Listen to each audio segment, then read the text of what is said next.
நாளைக்கான வீடியோ தாங்க வந்திருக்கு. வீடியோ வந்து கொஞ்சம் ரொம்ப எமோஷனலா இருந்துச்சு அப்படின்னு தாங்க சொல்லணும். அது என்ன நடந்துச்சு, எப்படி நடந்துச்சுன்னு பார்க்குறவங்க நம்ம சேனலை மட்டும் மறக்காம லைக் அண்ட் சப்ஸ்கிரைப் மட்டும் பண்ணிடுங்க.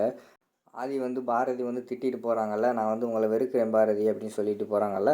அதுக்கடுத்து அவங்க போன பிறகு நம்ம பாரதி வந்து தனியாக நின்று அழுதுகிட்டே இருக்காங்க. என்னை மன்னிச்சிரு தமிழ், நான் தெரியாமல் பண்ணிட்டேன், ஏதோ ஒரு கோவத்தில் பண்ணிட்டேன், நான் ஏன் தான் இப்படி பண்ணுறேன்னு எனக்கே தெரியலையே அப்படிங்கிற மாதிரி சொல்லி அழுதுகிட்டே அந்த இடத்துல நின்றுக்கிட்டு இருக்கிற மாதிரி காட்டுறாங்க. அடுத்த சீனில் வந்து நம்ம பாரதி வீட்டுக்கு வந்துடுறாங்க.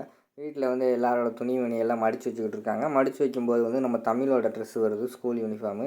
அதை பார்த்தோன்னே அவங்களுக்கு ரொம்ப ஃபீலிங்ஸ் ஆகிடுது. அதாவது தமிழ் கூட விளாண்டது எல்லாமே, அவங்க மடியில் படுத்தது எல்லாமே ஞாபகம் வந்துடுது. இப்போ தமிழ் வந்து நம்ம கூட பேசவே மாட்டேக்காளே அப்படின்னு சொல்லி யோசிச்சுட்டு அவங்க வந்து அழுதுகிட்டு இருக்காங்க. அழுதுகிட்டு இருக்கும்போது அந்த இடத்துல தமிழ் ஒருவர்னு உள்ளே வராங்க.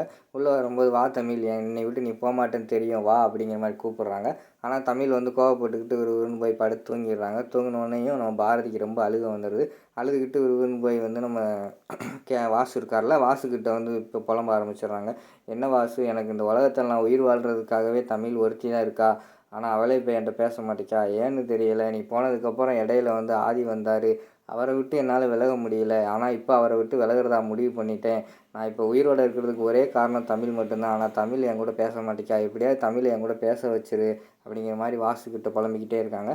புலம்பிட்டு விறுவிறுன்னு போய் அவங்களும் போய் படுத்துடுறாங்க. அடுத்த சீனில் வந்து சாரதா அம்மாவும் கேசவும் அவங்க கெஸ்ட் ஹவுஸில் உட்காந்துருக்கிற மாதிரி காட்டிக்கிட்டு இருக்காங்க.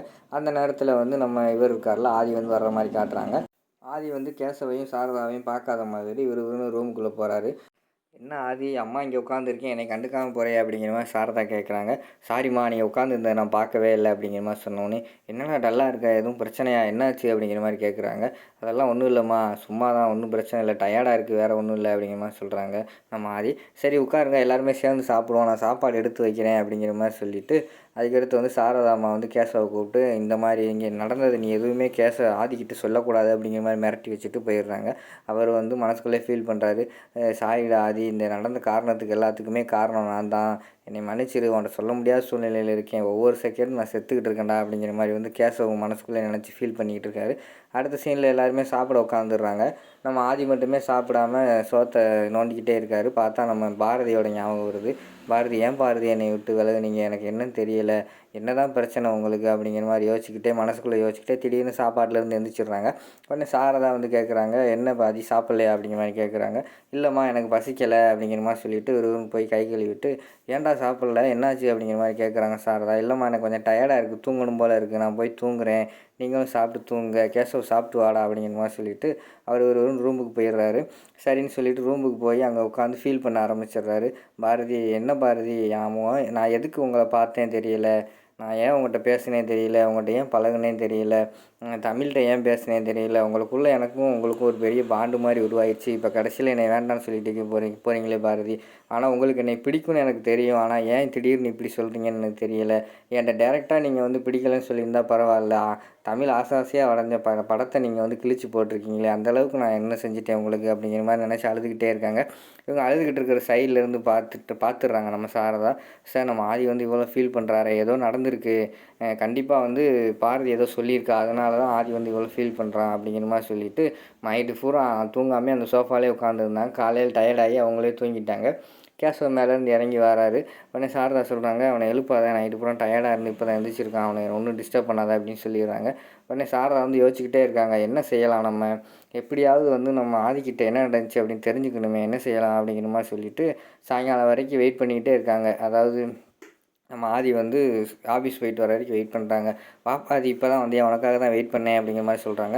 ஏம்மா வெயிட் பண்ணீங்க, எதுவாக இருந்தாலும் கால் பண்ண வேண்டியதானே அப்படிங்கிற மாதிரி வந்து நம்ம இவர் சொல்லிடுறாரு. நம்ம ஆதி சொல்கிறாரு, உடனே இல்லைப்பா, ஃபோனில் பேசுகிறாருன்னா நான் உங்களுக்கு கால் பண்ணியிருப்பேன்ல, இது வந்து நேரில் பேசணும், அதனால தான் சொன்னேன் அப்படிங்கிற மாதிரி சொன்னோன்னே, அப்படி என்னம்மா நேரில் முக்கியமான விஷயம் அப்படின்னு ஆதி கேட்காரு.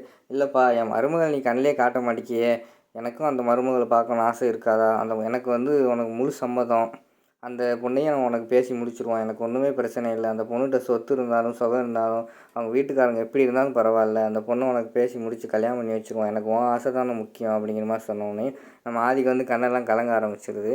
நீங்கள் இப்போ சரின்னு சொல்கிறீங்கம்மா, ஆனால் அந்த பொண்ணு இப்போ என்கிட்ட இல்லை, அந்த பொண்ணு என்னை விட்டு போயிடுச்சு அப்படிங்கிற மாதிரி மனசுக்குள்ளே யோசிச்சுக்கிட்டே இருக்காங்க. உடனே வந்து அம்மா வேண்டாம்மா, இதெல்லாம் சரியாக வராது அப்படிங்கிற மாதிரி ஆதி சொல்கிறாரு. ஏன்ப்பா சரியாக வராது, அவங்க வீட்டில் எதுவும் ஒத்துக்கலையா, வா நான் இப்போ நானே போய் பொண்ணு கேட்டு உனக்கு சீக்கிரமாக கல்யாணம் பண்ணி வைக்கிறேன் அப்படிங்கிற மாதிரி வந்து சாரதா சொல்கிறாங்க. ஆமா அந்த பிரச்சனையிலே உங்கள சமாதானப்படுத்தினா மட்டும் போதும். இந்த கல்யாணம் முடிஞ்சிரும்னு நெனச்சேன். அப்பா ஆனா இப்ப நீங்களே சமாதானம் ஆயிட்டீங்க. ஆனா அந்த பொண்ணு என்னைய வேண்டான்னு சொல்லிருச்சு போயிருச்சும்மா அப்படிங்கிற மாரி சொன்னோனே, ஏன்பா வேண்டான்னு சொல்லுச்சு? எதுக்கு வேணான்னு சொல்லுச்சு? அப்படிங்கிற மாரி சாரதா கேட்குறாங்க. இல்லம்மா என்ட்ட டைரக்ட்டா எதுவும் சொல்லல. இன்டைரக்ட்டா வந்து என்னைய அவாய்ட் பண்ணிட்டாங்க. இனிமே எனக்கும் அந்த பொண்ணுக்கும் எந்த சம்மந்தம் இல்ல. இனிமே நீங்களும் கல்யாண பேச்சு எதுவுமே எடுக்காதீங்கம்மா. என்னைய கொஞ்ச நேரம் தனியா விடுங்கம்மா அப்படின்னு சொல்லிட்டு கண்ணு கலங்கிட்டு அந்த இடத்த விட்டு போயிடுறாங்க. அதுக்கடுத்து வந்து சாரதாம்மா தனியா நின்னு யோசிச்சுக்கிட்டு இருக்கிற மாரி காட்டிக்கிட்டு இருக்காங்க. எதுக்கு ஆதி இப்படி புலம்புறான்? ஆனா பாரதி ஏதோ சொல்லியிருக்கா. அது என்னன்னு தான் தெரியல. ஆனா பாரதி வந்து அந்த ஆதிய விட்டுட்டு போயிட்டான்னு மட்டும் தெரியுது. ஆனா பாரதிக்காக வந்து ஆதி இந்த அளவுக்கு வந்து ஃபீல் பண்ணுவான் எனக்கு தெரியாம போச்சே அப்படிங்கிற மாரி அவங்க நெனச்சுக்கிட்டே இருக்காங்க. அதோட பார்த்தீங்கன்னா, இந்த எபிசோடே முடிச்சிடுறாங்க.